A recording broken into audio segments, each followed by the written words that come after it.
twerk. Bend it over and twerk. Bend it over and twerk. And pop that ass in her. You're tuned in to Grown Folks Production. In mix. With the Commish, Nate.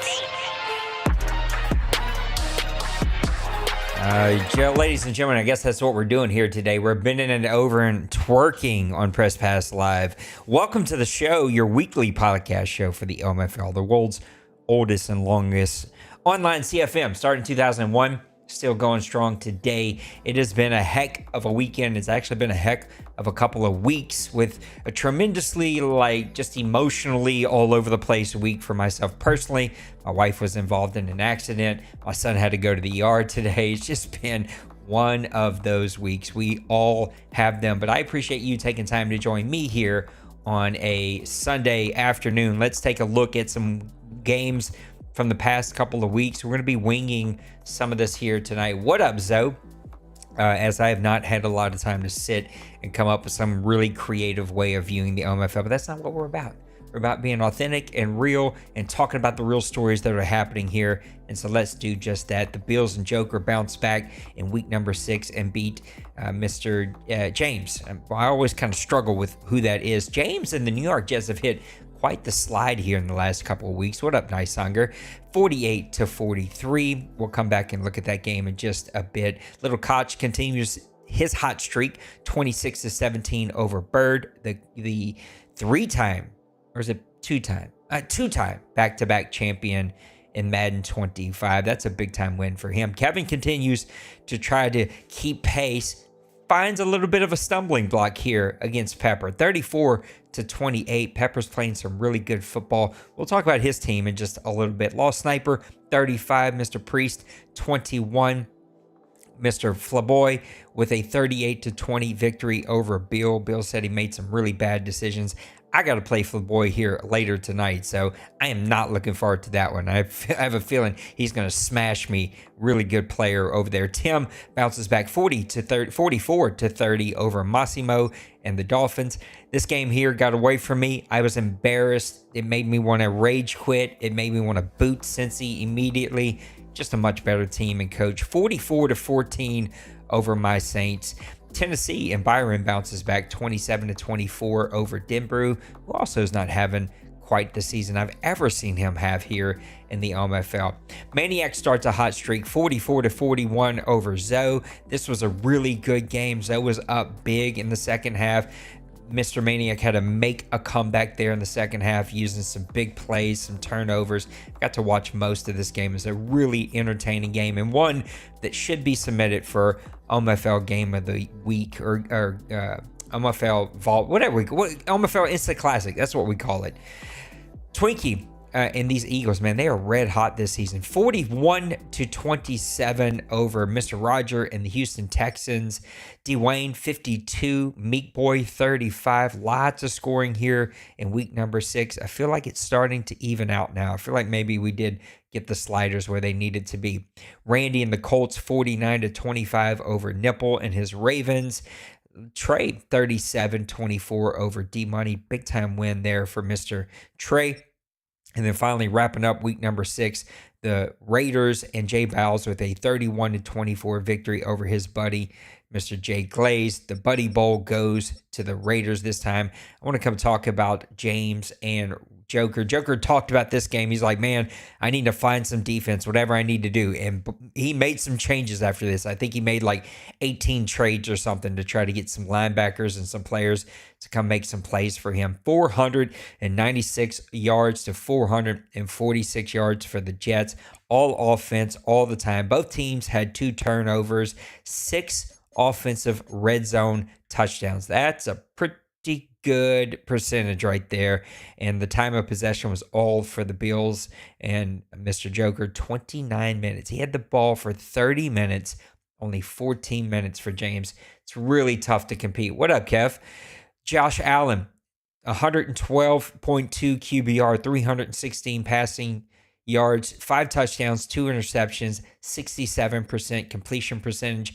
No Joker said he had no offense. He did give up a lot of yards, but only 45% completion percentage here for Mr. I forgot his name, Fields. Just read it. It's on the screen. 9 rushes, 170 yards. That kept the Jets in it. Mayberry is a playmaker, a long of 65, 2 touchdowns on the day. Pacheco, 17 for 89 with the touchdown. Even Allen getting in a couple plays there, 3 for 41. Man, look at these guys just averaging well over 14 yards a carry for all of those guys combined. Wilson, 5 receptions, 120 yards and 2 touchdowns. Tyson threw in 7 for 101 and a touchdown.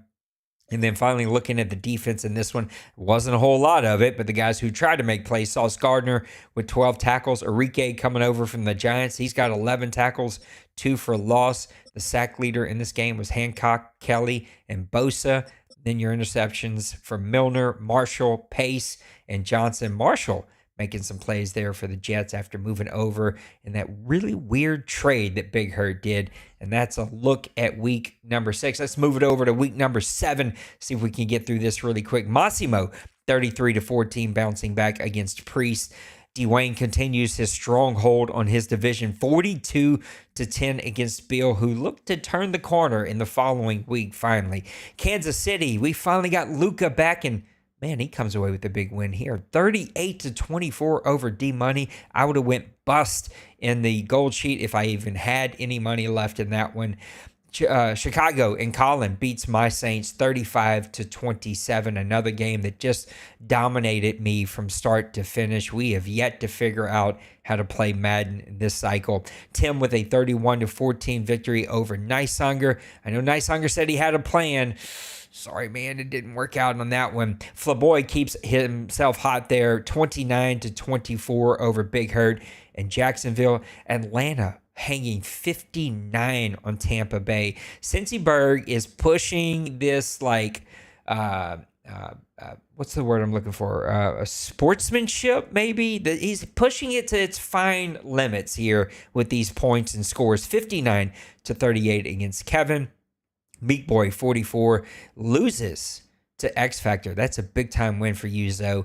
46-44. San Francisco comes away with that one. Trey continues his hot streak, 31-27 over the Raiders. Denver and Jay Glaze bounce back after Jay Bowles' loss, and James falls again, 31-18 this time.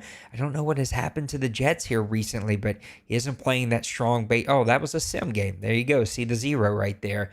But James has been playing really strong football to start the season. He's hit a little bit of a stumbling block here as we get to the midway point. Bird bounces back 30-24 over Pepper in a really great game there. Twinkie with a 41-21 victory over Randy. And Arizona being disrespectful, 54-40 over his old team and Joker. Those guys had to play twice, but man, no defense to be found for Mr. Joker once again. Let's talk about this Pittsburgh and Carolina game. Pepper versus Bird, 2 guys that have been playing here for a very long time. A little bit of defense in this. I know the score doesn't quite show that, but a little bit here. 396-306, 143 rushing yards, 253 passing yards. Very balanced attack, 24 first downs. That's what Bird does. Over on Pepper's side, only 61 rushing yards, 245 passing yards for a total of 306. 3 turnovers there for the Steelers. That's going to hurt him. And then you can see right here, time of possession, all for Bird. 30-22 minutes there. Dak Prescott stepping in for an injured I just drew a total blank on Bryce Young. There we go. Yes. Right. Yeah. Bryce Young, right? Yeah. Bryce Young. Ooh, had a minute there. Oh, played a CP. That's right. Now I remember. Well, okay. I shouldn't be talking about this game. Anyway, Dak Prescott has stepped in for the Panthers and played some really, really good football. I'm telling you guys, I have been go all day long. I haven't even stopped to wrap my head around what's going on here. Then let's go ahead and look at some of these other scores. What's another fun game that we could talk about? This game had some controversy. It feels like every game seems to have a little controversy. Every week, there's at least one game that has like something to be said. Let's talk about Luka getting a victory over D-Money. Big time victory there. 201 rushing yards, 9. That's right. That number means right. Was this a CPU game too? Somebody going to tell me this was a CPU game as well. Uh, 9 rushing yards, 382 passing yards to 243, 551 total yards on the day. Only one turnover from the Rams, and you can see finally the time of possession fairly even. Went a little way to the Kansas City Chiefs. Luka staying red hot here with Mahomes. Good to see him back. Good to see him with his team. 85% passing. Edwards, 81% passing. Both of these guys barely missed any passes on the day. 18 of 21, 26 of 32. Rushing the ball, Cooks, 22 for 177 and 3 touchdowns. Smith with 7 for 25. And the leading rusher for the Rams. Oh, this has to be a CPU game. God darn it. All right, I'm done. I'm not talking about any more games in Week 7. You want to look at Week 7? Go look at it yourself. I give up. I'm waving the white flag. New England beats the Jets 31-3. Was this a CPU game? It feels like every one of James's games that I'm trying to talk about ends up being a CPU game. So I give up. Check scheduling. Yeah, I'm not doing that. I'm not stopping what I'm doing, going to the other screen and checking scheduling. I'll just get it wrong. It's the way it works. Atlanta with a 42-24 victory over Pepper. Little Koch and the Browns with a 41-14 victory over his buddy Denbrough, who this is starting to get really head-scratching. I've never seen Denbrough play like this. This is not Denbrough football that I've come to know. So I don't know if he's like hitting the reset button on his roster, if he's just not around, if he doesn't care, if he's playing with his left big toe. I don't know what's going on over there, but this is not normal Denbrough football that we're used to seeing. Twinkie, who's been red hot this season and having a really great season, he falls to Flaboy 35-28. And that one, Detroit with a 49-19 victory over Priest. Dallas continues their hot streak, 34-22 over Chicago and Colin. Joker finally finds some defense. Unfortunately, it was against our good buddy, Nicesonger, 34-16 over Minnesota. Jacksonville and Big Hurt bounces back 38-14 over Massimo, who put up his quarterback for sale after this game, which is a head scratcher. Massimo just likes getting rookie quarterbacks, building them up, and letting them go for either cheap or free. Giants and Bill bounce back against the Rams 13-10. Finally, some defense. I'm going to go ahead and just assume, even though there's no reason to assume this was a CPU game. I have no clue. It just feels like every game I want to talk about was a CPU game. Was this a CPU game? Y'all find out. Y'all let me know. Figures. Yeah, okay. San Francisco and Zoe with a 28-21 victory over Jay Glaze. We could talk about that game. That'd be a fun one. Kevin and his Bucks stay red hot against a really good Maniac Cardinals team, a team that's been putting up 40 and 50 points the last couple of weeks, 26-24 there. Carolina beats Nipples 28-14.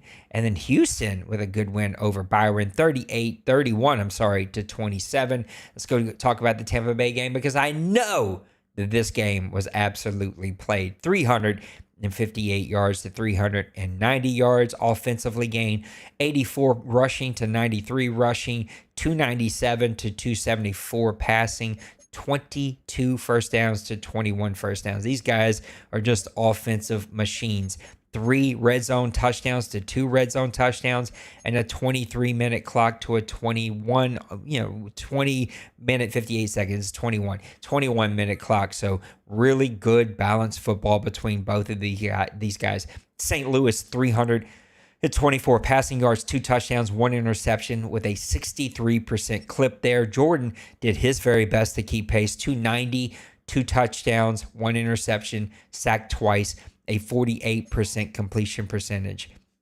Running the ball, the averages are really well for both of these teams, but none of them gave the guys a ton of carries. 16 for 78, Irvin is going to be for the day. Irvin's been a really solid back for him. You'd like to maybe see that get up to 18 or 20 carries. Kevin, you're a passer at heart. I get it. So am I. Benson, 11 for 58 with a touchdown on the day. Harrison leading the game in receptions, 8 for 159 and 2 touchdowns. Francisco, 6 for 90. No touchdowns on the day. But the rookie continues to be an absolute stud there for the Tampa Bay Buccaneers. Melton with 10 tackles on the day. Dean with 9 tackles for loss. Leader, Widmer? I don't know. Isaiah with a pretty good day with 2 tackles for loss. Villa, I hate that guy at 2 tackles for loss. A couple guys with sacks here. Robinson, Nolan, Dybee, Cansey, and Jalari. I forget how you say it. Anyway, BJ with a couple of sack on the day. Wilson and Parrish each with an interception. A really good game between 2 guys who used to play each other twice this season. Kevin's playing really good football. He must like the sliders I found because now he's winning. And Maniac has also kind of turned a corner here. All right, after the commercial, when we come back, we're going to look at some early season surprises and maybe some potential mid-season awardees. Who are some guys that we could look at in this mid-season awardee? We'll be right back. Turf toe make you miss a kick, pulled hamstring snuff out your tush push, or emotional trauma from a drop pass costing you an OMFL bowl? Here at the Bull Medical Facility, we treat real injuries, the ones you think you got while playing beer league football. Whether you strained your eyes looking for your speed wide receiver, or a muscle cramp slamming on those hit sticks, or even the rare case of chokitis like me, we've got you covered. Bull Medical Facility, pro care for your not so pro pain. Just ask for Dr. Vikes MD. Thank you, Trey. Make sure that if you are suffering from an injury, you go see Bull Medical Facility. A couple quarterbacks playing some really good football. Williams tossing that ball all around, but also a lot of interceptions. Josh Allen having a really good season. Richardson continues to stay red hot. Jordan playing really good football, 22-11. Daniels 23-6. But the one that gets me here are going to be 2, Penix and Purdy. If I had to pick one, though, I'd go with Purdy. 23-6 is very impressive with a quarterback without a big arm. This is a guy I thought was going to take a quarterback in last year's draft early. He decided to go a different route, and it's working out really well for him. Penix is impressive, but this is a guy with a bigger arm, a lot of mobility, a guy that's been built up a little bit, and a guy that, since he's playing really good football, 21-4 is outstanding, 73%. This guy feels untouchable. Yards per game, 324 yards per game. He's just playing really, really good football. Only sacked 10 times. Purdy's been sacked twice as much with 23, but Penix is playing really good football, only sacked the 10 times so far. Looking at your rushing leaders, we've got some guys playing some great football. Derrick Henry still getting it done there for Trey and the Chargers. 101 carries, 923 yards, a 9.1 yards per carry clip. That's pretty good. 9 touchdowns, 0 fumbles. Tootin, the guy that led the OMFL last season, also playing really good for Big Hurt. 841, a 7.9 average, 9 and 1 fumble on the year. Harvey coming up for the Denver Broncos. He's only averaging 6 yards a carry, but 11 touchdowns is, I think, leading the league so far. Oh no, Montgomery's got he's got 14 already this season. Let's get back over here to yards because he doesn't nearly have the yards, but he has had 5 fumbles. That's going to be pretty tough. These guys are playing really good football, but the shocker for me would be Derrick Henry. Even at his more advanced years, he is leading the league by a lot and not leading the league in carries. You can see he's going to be not super low on this list, but he's down low on this list. And so he's not getting the carries that you would think a guy leading the league that much in yards would be. Looking at your receptions leaders, I feel like these are always skewed in the OMFL. They always lean pretty wide receiver heavy. Guys like to spam their wide receivers. Just go see the Falcons, the Bears, a couple of these other guys. See, Roger at times has guys that you can spam. When you have that kind of player, you might as well go after them. They get open. They're a playmaker. It seems to work here. 58 for 1,003 yards and 1,103 yards, 6 touchdowns on the day. Thornton with 1,035. McCool 1,003, 9 and 5 touchdowns respectively. Allen here is getting it done. The rookie for Chicago, 11 touchdowns already on the season. Tyson, 11 touchdowns. Harrison, 11 touchdowns. Francisco, 11 touchdowns. A lot of 11 touchdown guys here. No one like completely running away with the yards, but man, this is mid-season. We're going to have several 2,000-yard receivers, and, well, I kind of really hate that. Looking at your defensive leaders, I like looking at just solo tackles. Who are the guys out there just making solo tackles? Campbell for the Eagles getting it done, 30 tackles at the wheel position. Marshall, Bland, Melton at the cornerback position, Thomas for the Jets. Thomas and the Jets have a couple of guys here towards the tippy top. Greenlaw at the Mike position, Murphy, McMullen, all at the Mike position, all making plays there for their teams. Your tackle for loss leader, Hutchinson, such a powerhouse coming off the edge there. Williams for the Jets, Parsons for the Dallas Cowboys. It's weird to see the Dallas star behind him and the Packer jersey on him. It's really weird. Princely getting it done there for the Carolina Panthers. Van Ness. So the Packers got, well, no, I guess they don't. I'm just talking about them, but I forget some of these guys don't play for the Packers anymore. And then Phillips, Nolan, Ashton Gillette, maybe, Wilson, all getting it done. Let's look at your sack leaders. Finally, we're getting some pretty decent sack numbers this season. Parsons with 12.5, Nolan with 11, Hutchinson with 9, a couple guys with 8, and it kind of goes down from there. And then finally, your interception leader, Marshall. Again, we talked about this trade a lot there, moving from Minnesota over the Jets and then deuces out ownership. So I'm going to send away your best player for basically peanuts, and then I'm deucing out of here. He's making plays there for the Jets. So even though Kobe made that deal, James is getting all the benefits of that deal. Dijon with 5, Greenlaw with 5, Bland, Overshown, Thompson, Davis, a bunch of guys with 4. I think some of my MVPs, I've got to give it to Marshall. I mean, he's going to be tops in the league in solo tackles. He's got 8 interceptions. I mean, this guy is a ball hawk. He's getting after the players on defense and making a lot of plays. You also have to talk about these two guys in Nolan and Parsons. Both of these guys are helping their team's defenses be very dominant. In my opinion, Nolan's a big piece of what's helping Maniac go on this nice little run. I know that he lost a 2-point game or whatever it was this week against Kevin, but he's going on a really nice run here. And Dallas and Dwayne have just been dominant for a while now, and Parsons is a big reason that's happening. Going on the other side, I got to give a nod to Penix. Even though I think what's more impressive is Purdy, you got to give a nod to Penix, leading the league's #1 offense. He has so many weapons. He's so good with Cincy at the helm. He's so good at making reads. 73% might put him at the tippy top. Yeah, oh no, Daniels at 75%.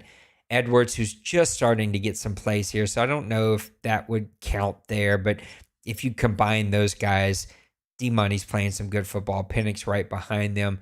Lots of touchdowns, little interceptions. Penix would probably be my offensive player of the year. A guy in the running has to be Henry with 923 yards and the 9 touchdowns.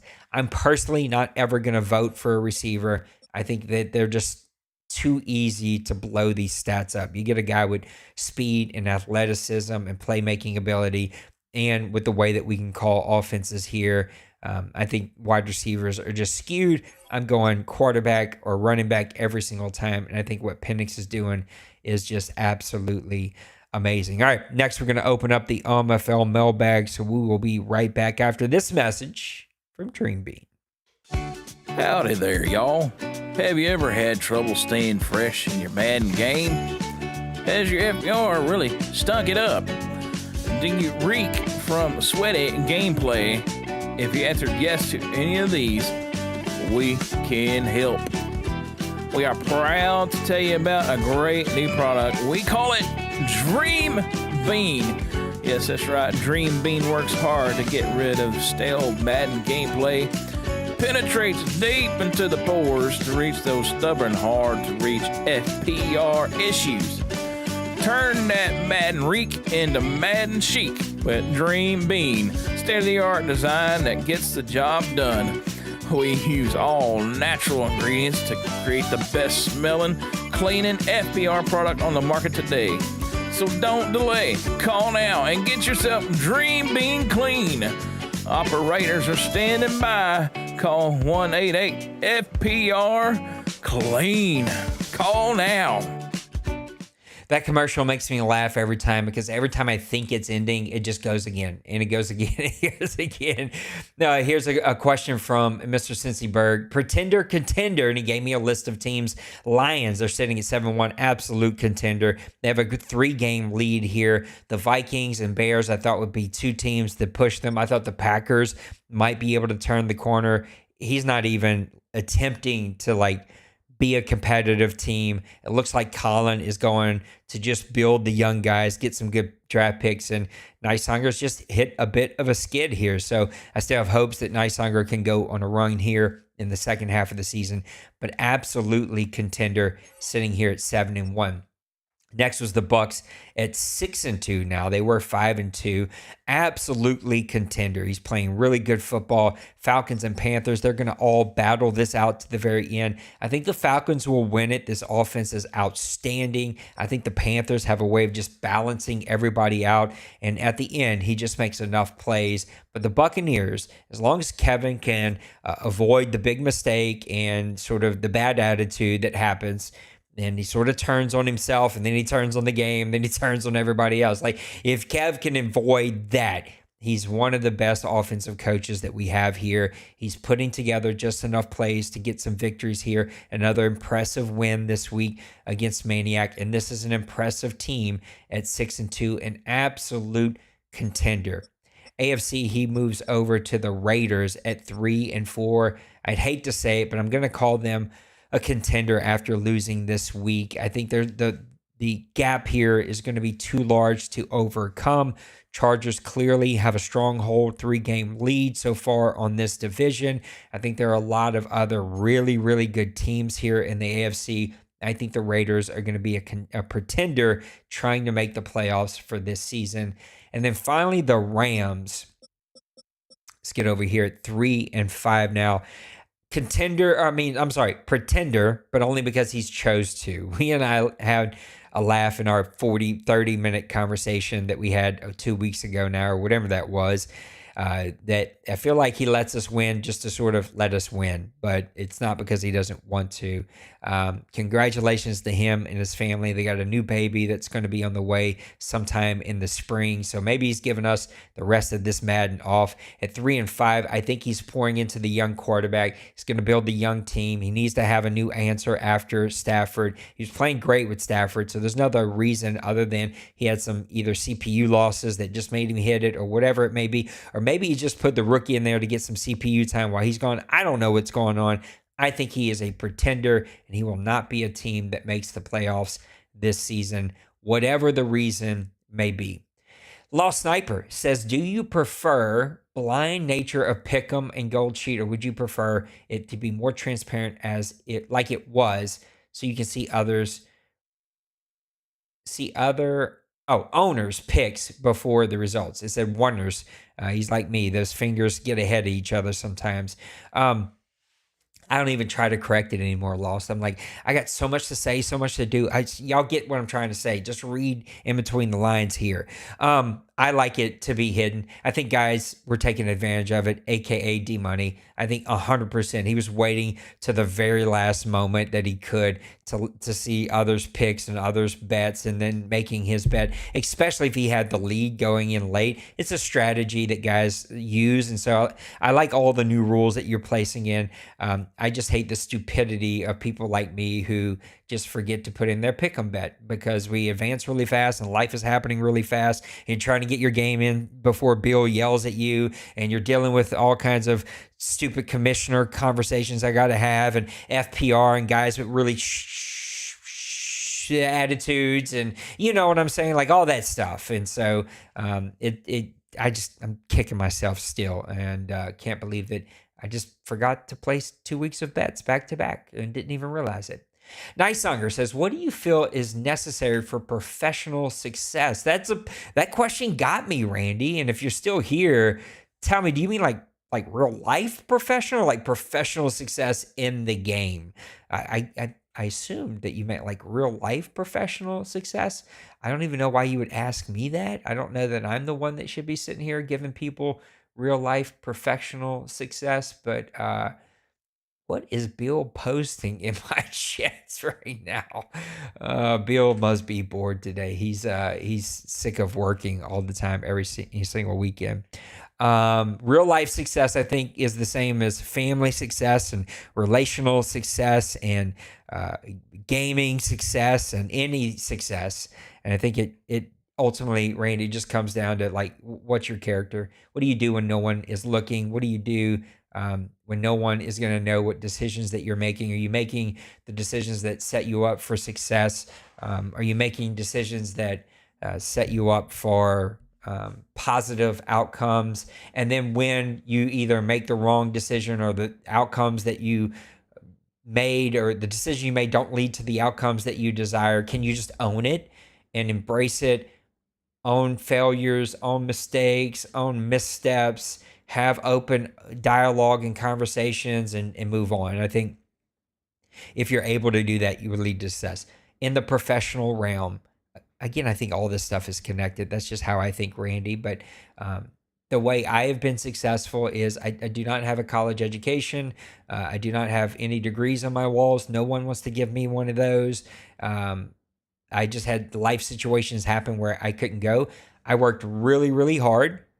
I made myself indispensable by becoming a problem solution, like solving problems, a problem solver. That's the word I was looking for. You can see no degree in this little brain. I became a problem solver, not a problem pointer outer. And I was dependable. People knew how I was going to show up, when I was going to show up, and that I was going to go the extra mile. If you're not willing to do more than you're paid to do, then you'll never be paid for more than you do. I'm a true believer in that you have to go above and beyond for your own success. I believe this is where my Christianity comes into contact, that you do everything as unto the Lord. And so I cut my grass as precise as I do. I clean my house as OCD as I do. I worry about my production on this stuff and my background. I'm designing a new studio in my head, and it's like overwhelming the last 24 hours because once I get little ideas in my head, I can't shake it until it's fair. I do everything though as unto the Lord, and when you do it to that level of either professionalism or all in or best friend or whatever kind of avenue you're applying that to, it will always work out for you. So in work, that's what I feel like I got the opportunities I did. I was steady Eddie for a long time. I solved problems instead of pointed out problems, and I was dependable. People knew I could show up. And I was a really good relationship builder. I think that'd be the last little piece of the puzzle I put in there, is that people who drive the bus have to want you on the bus. If they don't want you on the bus, they're not going to promote you to a better seat on the bus. And so the people who are decision makers, whether you like them personally or not, whether you'd hang out with them away from work or not, it is your job to make sure they like you and to go above and beyond to earn their trust and be likable. And that's how I believe that people get opportunities, is when you work hard, you produce, you're reliable, they can count on you, and they like you. They like having you around because they're the decision maker. It's their company. They're the manager. They're the supervisor, whatever it may be. They have to like you and want to give you those opportunities. And again, I think all that applies to relationships, the Christian walk, to gaming, to building things, like everything. It goes back to those same things. All right, that's it. The OMFL mailbag, I'm going to check it again, I think is empty.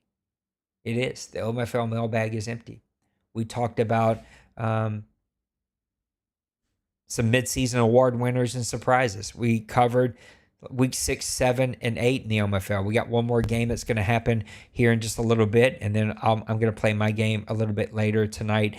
FPR is really annoying this year. I don't know what's going on, sort of league-wide, but I don't know, man. There's some weird conversations that are having to happen. I believe there's like some really poor sportsmanship.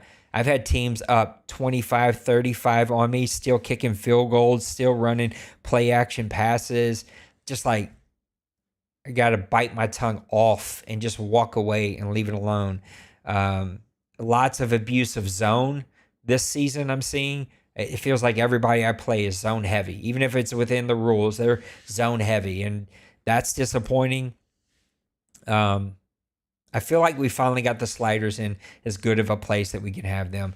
And I hope the rest sort of cleans itself up as now the sliders have found themselves to be a little bit more steady and the rest come together. All right, I'm going to watch Landman with my wife and hang out with her for a couple hours.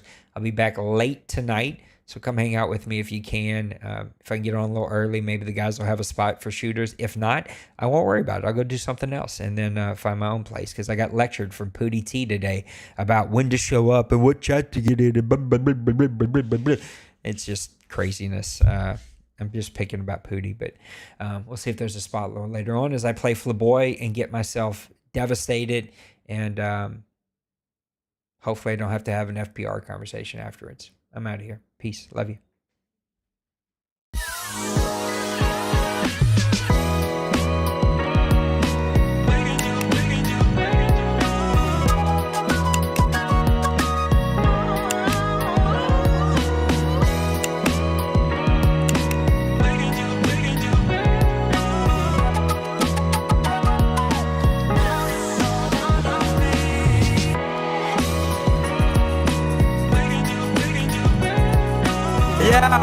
Smash that like and subscribe.